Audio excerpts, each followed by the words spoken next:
So, Say Anything was almost the perfect 80s movie if it hadn't been for the IRS. It was a well written romantic comedy that showcased coming of age in all of its highs and all of its lows.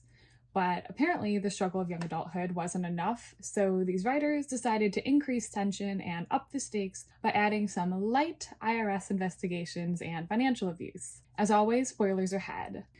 Basically, the movie is about two high school graduates and their last summer before heading off to a post grad world. Diane Court is a young, studious girl who lived with her father and was the high school valedictorian. Diane's main conflict in the film is coming to terms with the fact that she never really got to have a high school social experience and the fact that she never really felt like she fit in. She's also worried about the future and just what it holds for her. Our other main character is Lloyd, a young carefree boy whose parents work for the Air Force and are currently stationed in Germany, so now he lives with his older sister and her son. Lloyd has a crush on Diane, and his main conflict in the movie is coping with getting older and the future as a whole. The movie begins with Diane giving her valedictorian speech, which sort of bombs. Lloyd decides that he's finally going to make his move, and after the ceremony, he finally calls Diane and he asks her out. Diane is pretty reluctant at first, and she's explaining her busy schedule and saying that she can't come out, but finally she agrees that she's free that night, and she goes to a graduation party with Lloyd. Together they go to the party, and although they spend most of the party apart, Diane for the first time socializes with her classmates and feels as though she actually fits in. Once the party ends, Diane and Lloyd drive home one of the kids who is too drunk to drive. After hours of the kid drunkenly trying to get them to his house, they finally drop him off, and Diane starts talking about how happy she is she went to the party. They eventually stop at a gas station, and Diane opens up about her family, and she mentions that her parents got divorced when she was young, and she was pressured so much that she had to choose between them just at 13, and that this has weighed on her that she chose her father over her mother. The two then walk home together, and Diane starts to realize that she might like Lloyd a lot more than she realized. They agree to go out again, and this time it's dinner with Diane's father and some of his colleagues. During the dinner, Lloyd is drawn to the close relationship Diane and her father have and the stories that they tell, since it's one that he doesn't have with his own parents. Lloyd is then asked what his plans are for the future, and unlike Diane, who's extremely ambitious and plans to attend university in England, his only plans are to spend time with Diane and kickboxing. Now, I'm sure by this point you're starting to think that this movie is just missing something. There's just something that needs to amp up the tension, and lucky for you, a little while into dinner, the IRS shows up, and they're looking for Diane's father. The tension doesn't stick around for long, however, as Diane's father is clearly upset by this, and he makes them leave. From here, Diane and Lloyd start spending more time together, but eventually Diane gets hit with the looming post-grad world and feels overwhelmed that she's spending so much time with Lloyd, and feels she should spend more time with her father. Diane also feels like she's thinking about too many other things when she's with Lloyd and that it's unfair to him. She ends up asking that they just be friends, and Lloyd agrees. However, he slips in that they're friends with potential. So this friends with potential thing lasts for the rest of the scene, but the next scene comes in and it's kind of disregarded. Lloyd is teaching Diane how to drive stick shift, and in the middle of the lesson, they end up kissing. They then seem to be fully dating, and there's a montage of them being together, leading up to them sleeping together, a cute scene that starts to fade when she starts to tell her father all about it. After sleeping with Lloyd, Diane comes home to her father, who's worried because she didn't call to check in. Diane tells him that she spent the night with Lloyd and says, "I'm scared to death of what you might think of me right now."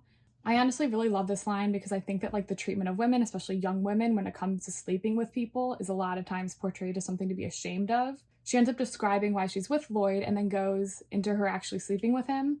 It's an interesting point in the movie that honestly perfectly describes a young romance, and though it's awkward she's sharing it with her father, we understand that that's kind of the point. And although she was worried about what her father might think, at the end of the day, she felt like she could say anything to him. Now, I bet by this point you're starting to think this movie is getting a little dull and some nice IRS scenes could spice it up. Well, you're in luck, because the writers thought the same thing, and throughout these scenes, IRS issues are scattered throughout, and eventually this leads Diane to wondering if she should stay and not go to England. Her father shuts this down, saying she still needs to go despite the IRS, and the conversation then starts to shift to her relationship with Lloyd.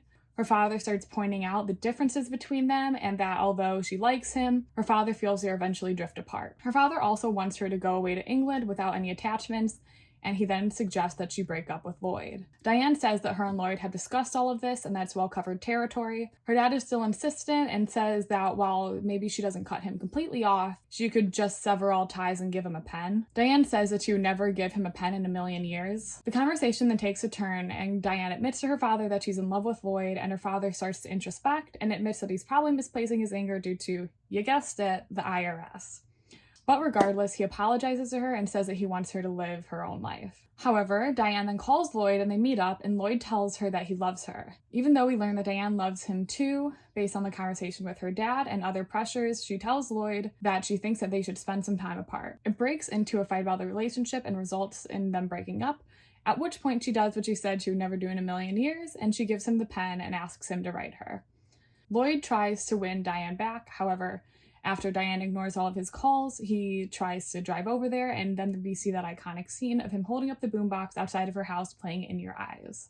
So around here is when the movie decides to take a turn and the IRS becomes a driving conflict. Long story short, it turns out Diane's father was guilty and that he was stealing money from seniors at the retirement home where he worked, and he was storing it as cash and expensive valuables throughout their house. Diane finds this out and confronts her father, at which point he justifies his action by saying he was doing it all for her. After the confrontation, Diane ends up going to where Lloyd kickboxes and apologizes for breaking up with him. She tells him that she loves him, and at the end of the movie, Diane's father ends up being sentenced, and Diane and Lloyd visit him in prison. Diane ends up leaving her father with the pen that he said to give to Lloyd as a breakup gift. Diane then asks him to write her and hugs him goodbye. Together, Lloyd and Diane then head off to England. In the end, the only winners of the movie was the IRS. So honestly, as much as I kind of tore this movie apart because of the whole IRS thing, I honestly do love this movie. I think that the romance is so well written, and it's really easy to root for and care about these two young graduates falling in love over the summer. Sure, parts are cheesy, but I honestly kind of love a little clichéness, and at the end of the day, this movie is a nostalgic one that I watch a lot. However, no matter how many times I watch this movie, I'm practically screaming when they introduce the IRS into the story, and that I think without it, it would have had such a better flow, and honestly would have been a lot more believable and therefore impactful. Because I love this movie so much, I've also decided to rewrite it. So basically, in my rewritten version, we're cutting out the IRS completely. They don't interrupt dinner, and they don't add strain to Diane and her father's lives. Instead, the tension in the movie is simply Diane and Lloyd growing up and trying to figure out who they are and what their futures hold. Now, the other thing I would change is having Diane's mother pass away when Diane was young. Now, personally, I'm not a fan of the trope where the mother is dead. However, I think in this case, it would just make sense to the story. Honestly, the first time I watched this movie, I kind of missed the part at the gas station where they were talking about Diane's parents' divorce. And until that brief scene where the mother shows up, I thought she was dead. Basically, the scene with her mother just feels out of place from the rest of the movie, and I feel like they throw it in just to make sure you know she's alive. Although we know that Diane's father got custody of her, I assume that Diane's mother would have still been in her life more so than just one out-of-place scene. They try to play it off as a strained relationship, however, they still make her character have what it seems like a close enough relationship where it doesn't make sense that she would be absent for her graduation and her university plans. Anyway, like I said, for the purpose of rewriting the story and to add some impact on some certain moments in the future, she's gonna be dead. So moving on, with the IRS being gone, Diane's father is still gonna harbor a lot of anger, but it's gonna be towards the fact of having to let go of his daughter. Diane's father could still also hold some resentment towards Lloyd due to the fact that he's now become a prominent part in Diane's life. I think that the main argument that leads to Diane and Lloyd breaking up could still take place. However, instead of Diane not wanting to go to university in England because of the IRS, I think it should be that she wants to ask Lloyd to come with her. This could lead to an argument about Diane and Lloyd's differences and how Diane's father thinks it won't work out. Unlike the original, however, Diane's father wouldn't have his introspective realization yet. Instead, he would stick to a more protective argument. Diane would decide to go through with the breakup. However, after things end, the way they get back together shouldn't be because her father went to prison and she didn't know what else to do. Instead, when Lloyd calls for the final time, after endlessly calling her, and Diane and her father are listening to the message he leaves, her father will realize how much his daughter loves Lloyd and that he's been in the wrong. Her father would then apologize for telling her to break up with him, and he would admit that he's been interfering in her life and that he shouldn't have done that. He would then reminisce about the first time he fell in love with their mother. I'm thinking he should say something like, "Remember you told me you felt like you could say anything to me? Well, for a long time, I couldn't accept the idea of having to share you. After your mother passed, it was just you and me for a long time, and I love that you could say anything to me.